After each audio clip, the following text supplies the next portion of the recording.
Il était en préparation depuis des années. L'accord de partenariat économique historique entre l'Union européenne et le Japon, signé cette semaine à Tokyo, permettra d'alléger les droits de douane et les restrictions.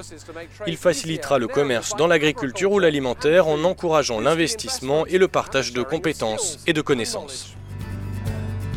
L'ambassadeur du Japon auprès de l'Union européenne a évoqué auprès de représentants d'entreprises à Bruxelles les avantages de cet accord qui fera notamment économiser aux exportateurs européens environ 1 milliard d'euros de droits de douane par an. Il créera une immense zone de libre-échange économique qui englobera 640 millions de personnes en Europe et au Japon.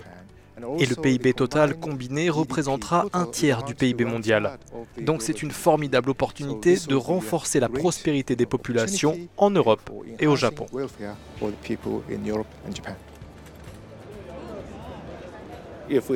Il y a 10 ans, c'était vraiment très dur de faire des affaires au Japon. Cet accord devrait lever de nombreuses difficultés. Il permettra aux entreprises de se concentrer davantage sur leurs ventes et sur leur développement, plutôt que de se maintenir en l'état et de respecter des réglementations avant toute chose.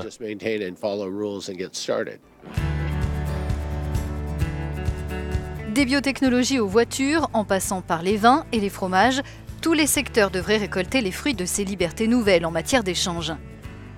Avec la levée de droits de douane, les experts estiment que les consommateurs auront accès à une plus grande gamme de produits à des prix plus bas.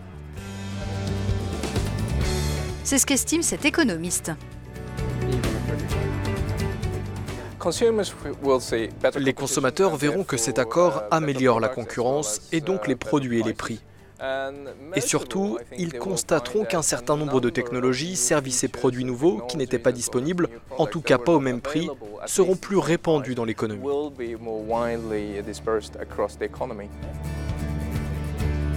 L'accord entrera en vigueur l'an prochain, ouvrant une nouvelle ère de relations entre l'Union européenne et le Japon.